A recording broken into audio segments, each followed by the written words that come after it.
একজন কবি এবং অন্য একজন আন্তর্জাতিক বিজ্ঞানী, দুজনের বাড়ি গাজীপুর, কিন্তু গাজীপুরের মানুষ কয়জনই বা জানে ওনাদের কথা। বলছিলাম স্বভাব কবি গোবিন্দচন্দ্র দাস, তিনি মূলত ছিলেন বিদ্রোহী কবি, এবং আন্তর্জাতিক বিজ্ঞানী মেঘনাদ সাহা। ওনাদের অবদান কি এই বিষয়গুলো নতুন প্রজন্ম জানেই না। আর তাই তো গাজীপুরবাসী কিংবা নতুন প্রজন্মকে জানাতে আয়োজন করেছেন গাজীপুরের সন্তান কবি গোবিন্দচন্দ্র দাস, বিজ্ঞানী মেঘনাদ সাহার সহস্রজ্জ স্মরণসভা।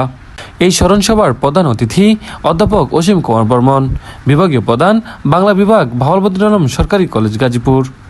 আরও বিশেষ অতিথি হিসেবে ছিলেন মুকুল কুমার মল্লিক বাবু। বিশিষ্ট সংস্কৃতিজন লিয়াকত চৌধুরীর সভাপতিত্বে মৃত্যুমরা মৃত্যুচাহী জীবন জ্যোতিময় শিরোনামে গাজীপুর আইডিয়াল কলেজের সম্মেলন কক্ষে কবি গোবিন্দচন্দ্র দাস ও বিজ্ঞানী মেঘনাদ সাহার স্মরণসভা অনুষ্ঠিত হয়। এতে বক্তব্য দেন ভাওয়াল আলম সরকারি কলেজের বাংলা বিভাগের বিভাগীয় প্রধান অধ্যাপক অসীম বিবাকর। যে অধ্যয়ন করতে করতে যদি আমরা অন্যায়ের প্রতিবাদ করতে না পারি, আসলে সে অধ্যয়নের কোনো মানে হয় না। ঘরে যখন আগুন লাগে, সেই আগুন শিশু, বৃদ্ধ, বালক নির্বিশেষে সবাইকে পোড়ায়। সমাজে যখন অনাচার হয়, দেশে যখন অশান্তি হয়, বিশৃঙ্খলা হয়, তার প্রভাব থেকেও কিন্তু আমরা কেউ মুক্ত থাকতে পারি না। সেই জন্যে মেঘনাদ সাহা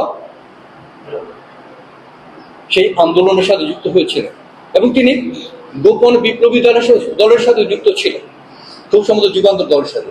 তাই হ্যাঁ, আরএসপি মানে গাজীপুর সরকারি মহিলা কলেজের সহকারী অধ্যাপক মোহাম্মদ মনিরুজ্জামান মনির, হাইরিনার হাই স্কুলের সহকারী শিক্ষক কবি মাধবচন্দ্র মণ্ডল, কবি মামুন শেখ, গোলাম মাওলা, মুরাদ মাহমুদ সহ অনেকে।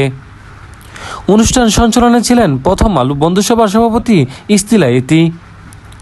অসীম বিবাকর, তিনি মেঘনাদ সাহা ওনার ব্যাপারে বলেন, তিনি কখনো অন্যায়কে প্রশ্রয় দিতেন না, অন্যের বিরুদ্ধে কথা বলেছেন, সবাইকে অন্যের বিরুদ্ধে রুখে দাঁড়ানোর আহ্বান করেছেন। দুজন মানুষ গত হয়েছেন অনেক আগে, তবে ওনাদের কথা কাজ এখনো আমাদের বাবাই।